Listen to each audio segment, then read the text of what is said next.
guys, and welcome back to our second episode of Play Like a Girl.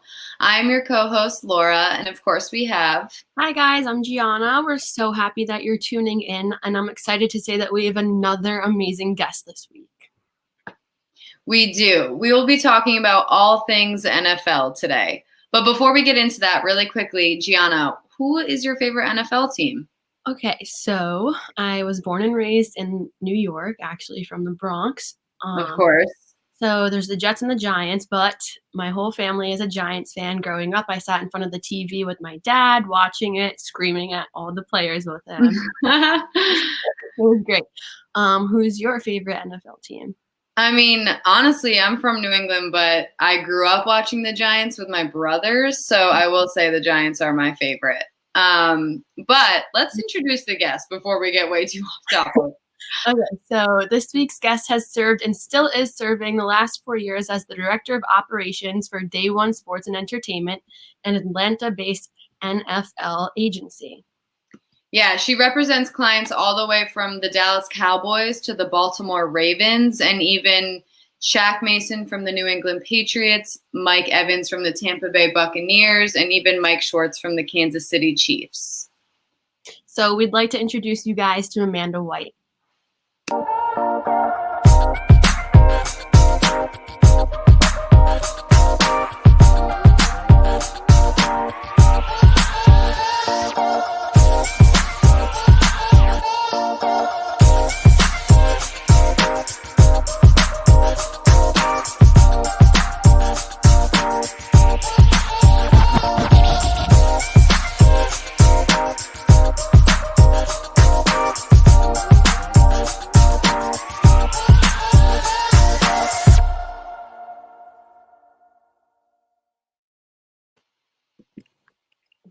Hi, Amanda. Hello. Nice to be finally talking to you. Yeah, it's nice to see some faces. All I've been seeing is masks lately. Exactly, I know. Everywhere. Well, I did my research on you because I want the viewers to know who we're dealing with here. And we all know that you are a sports agent for Day One Entertainment and Sports. And I looked up the duties and responsibilities of a sports agent, and I saw that you guys, you deal with the business side of the players and the athletes, the negotiations. You're working with contracts for your clients. You're assisting new talent as well. And I was just wondering, what else do you do? It seems like you do a lot already. I get asked all the time kind of, oh, what do you do? What does your day-to-day look like? What's an average day look like for you? And we have no average days. I literally work on something new every day. Like you said, it could be anything from a marketing deal or planning an appearance for one of our guys or prepping them for the combine or for the draft for rookies. If they want to do any type of charity event, if they want to invest in a business, we really are a full service agency. So we pride ourselves on handling everything from start to finish for them. Wow. So, yeah, that's a lot. It's a lot. Yeah. I bet you do a lot throughout your day too. And is it like you just wake up and you figure out what you have to do through the day, or is it like, do you ever have like a new client that you have to work with and you're just getting to know the person? Honestly, it depends what time of year it is. Okay. Really, during recruiting season, which would normally be now, we would be traveling, recruiting college players to sign with us and enter the draft. But, with no college football going on right now, this year is totally different. There's a lot of things still up in the air, but normally it would depend on the time of year.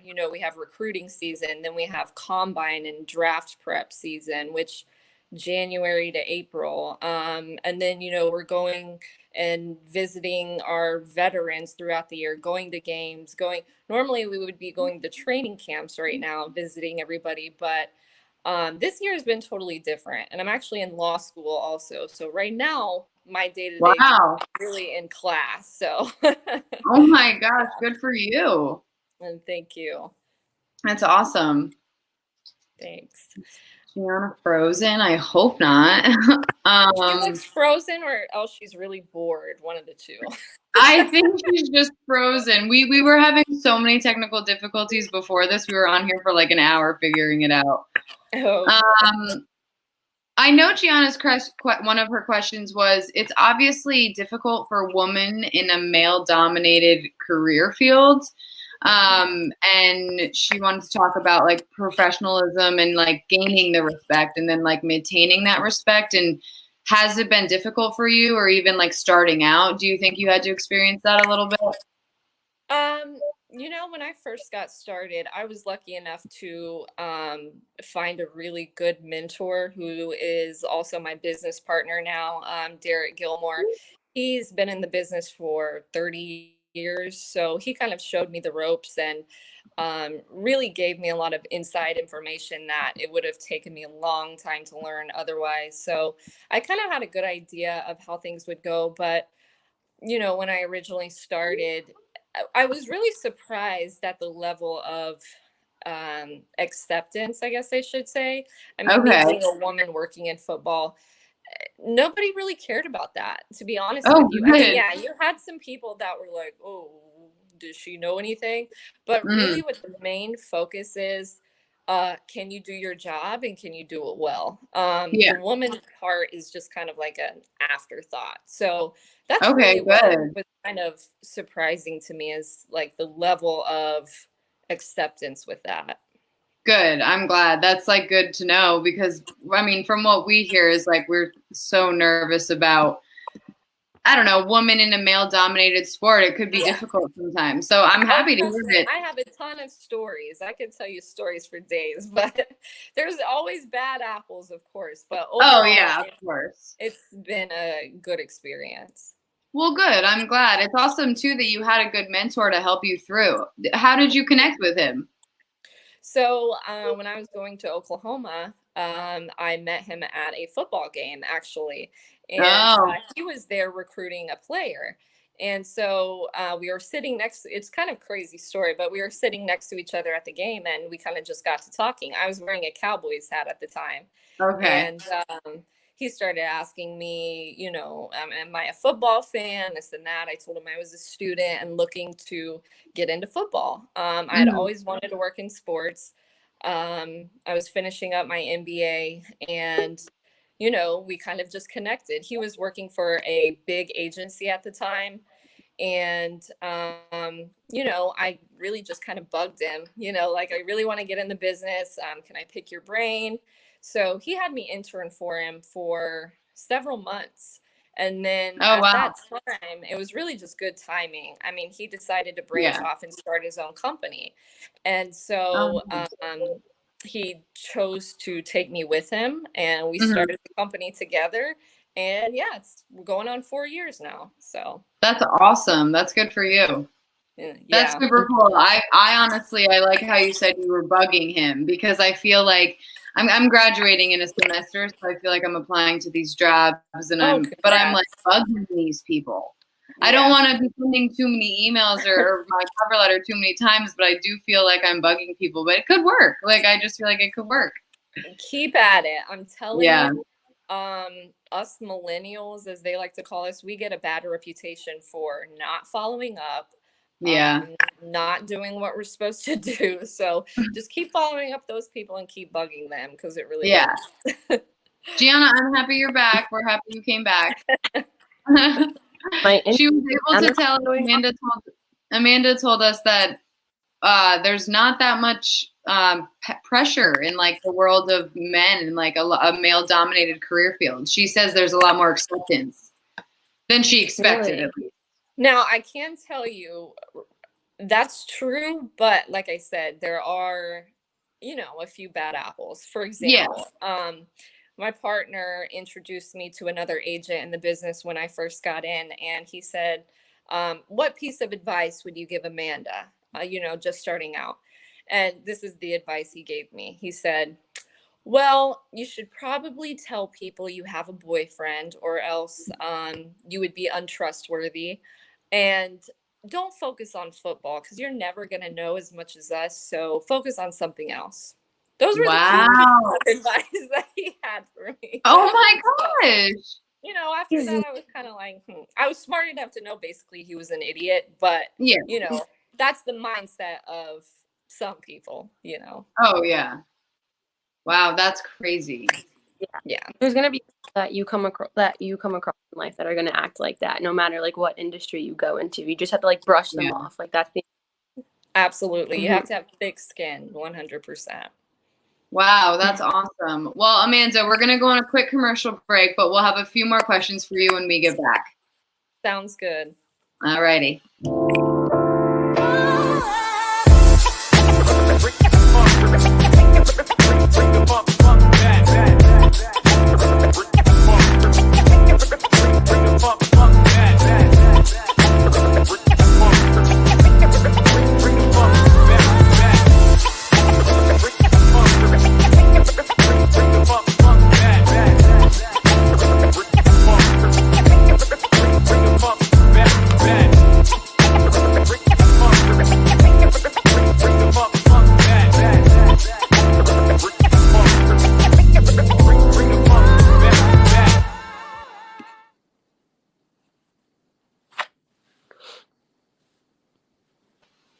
And we are back. Thank you, guys.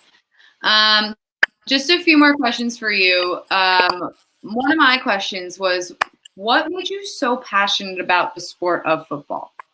Like, if there was anything specific. So you guys mentioned earlier watching football with your families and with your dad. That's how I was raised. I was basically the son my dad never had. But for us, it was Cowboys, not the Giants, as I heard on. Yeah.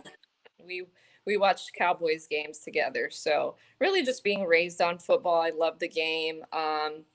And I knew I was not made to work a 9-to-5 job. I just couldn't do it. I wanted that excitement of the industry. I just love the business. So what made me get into it. That's awesome. I know that when we saw that we were interviewing you for our podcast, I went online and I read an article that somebody wrote, and you were talking about how you were I just thought that was so important because I feel like a lot of people can relate to the same story. We were all in front of the TV, like watching football with our dads growing up, like screaming at the TV. Right. Mm-hmm.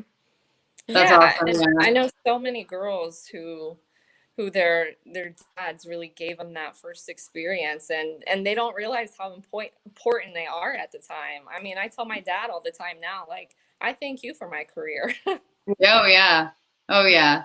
Even just like getting your foot in the door, like having brothers or a dad to show you the ropes of sports and like, this is what it is on TV. And are you interested? Like stuff like that too, which is awesome. Right. Definitely. I have one last question for you, and it is, what is your favorite part about the job you have now? It's like the most rewarding feeling, favorite time. I mean, I bet that's probably a lot. Yeah, I honestly really love, one of my favorite parts is the draft process. Okay. Going and, first of all, the players, when we recruit them, they're in college. They're college players. So it's like the way I explained it to Derek sometimes, and we laugh, is our careers are in the hands of these like 20-year-olds. And they're really interviewing us. I mean, the average player, when they're coming out of college, they probably interview maybe 10 agents, and then they choose who they want to go with. But just signing that player and the whole process, prepping them for the combine, prepping them for the draft, and then the moment they get drafted, that nothing else compares. I mean, that's really being there with them to experience the literally best day of their life. It's unmatched. I kind of have chills right now. Yeah. This year, I mean, we didn't have a draft, so I was over at one of our guys' house, and his mother was in tears because he hadn't gotten drafted yet, and it was like the 6th round. Oh no. And I'm like sitting on the couch comforting his mom, and she's bawling, and then he gets the phone call from the Bengals in the next room. And then she starts crying tears of joy. And just oh being my there God, to what a mood experience shift. that. Yeah, I started crying too. I'd never cried during a draft before, but I cried. So That was definitely like emotional, total change of pace. I would probably cry too. oh yeah, for sure. For sure. Yeah, that's awesome. That's awesome for them, and that's awesome for you too, because like you feel accomplished that they even got to that point. That's really cool. Right. Exactly. I remember like scrolling through Twitter when the drafts were happening last year and seeing a video of somebody, and I think he was with his girlfriend and he got the call and they both started crying. I was like getting so emotional even though I didn't know them. I know. Oh my God. Yeah. Yeah, it's really awesome.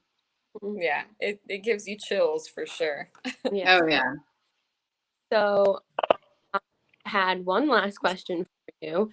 So you know that our podcast is called Play Like a Girl. What do you think it means to play like a girl, and why is it so important for younger generations to significance behind it? Play like a girl to me means really just running your own race. I mean, when I first got in the business, I thought, okay, my competition is all these men that I'm competing against. Don't even look at it like that. I mean, look at it as you getting better yourself, you improving and running your own race. I mean, also when I got in the business, I was like, okay, I have to think and act like a man too if I want to work in this business. That's not true at all. Yeah, I've learned that's good to point out. embrace. I'm going to wear what I want. I'm going to look like what I want. I'm not going to, really, I'm Seriously. myself. And, another surprising thing is I've never had a player have a problem because I'm a female or tell me I don't know something because I'm a female. They're That's very awesome. accepting of it. They just want to know, are you going to go to bat for me? Or are you going to work your ass off for me? Yeah, That's all Exactly. I'm worried about. But really, I mean, a young girl should know that. Don't try to be anybody else. I think I like that. That's like the best advice that I've heard from so many people in my life. Like, don't put on a front and just stay true to yourself, no matter what you do in your life. Just don't act like somebody and stay true to your like colors. Yeah, it's kind of like embrace your individualism. Like as you go out there, as you put yourself out there, and embrace your individualism, or even embrace what like makes you different. Yeah. And when I first got in the business, I was like, okay, I gotta go to the combine, go to pro days or whatever, Senior Bowl, and wear a ball cap and sweats and look like everybody else. But it's really not necessary. I mean, you have to set yourself apart somehow. So do it in whatever way you want to do it. Yeah. That's awesome. Really great. I like that a lot. It was great to hear your story. I feel like I'm a little interested in being a sports agent right now after listening to you. Hey, if you have questions, hit me up. Oh, I will. Thank you. It was really nice having you on this episode, Amanda. I appreciate it. That was nice. Thank you, guys. Thank you so much, you guys too. I know you're running to another call that you have, so go ahead. What time is it? Am I going to be late? I've got a few minutes. So. All right. Well, thank you so much. Bye. Have a good Bye. That was really awesome talking to her. I'm like super interested in what she does. I kind of want to know more. Interesting things to say. Yeah, she really did. That was awesome. Well, I'm happy you guys tuned in for this week's episode. We have an episode coming out every Monday at 8 p.m. and we have our guests already set for the next episode next week. Yeah, make sure you guys tune in. It's going to be great. Yes, it is. As you all know, this is the podcast called Play Like a Girl. For the girls. Bye. Bye.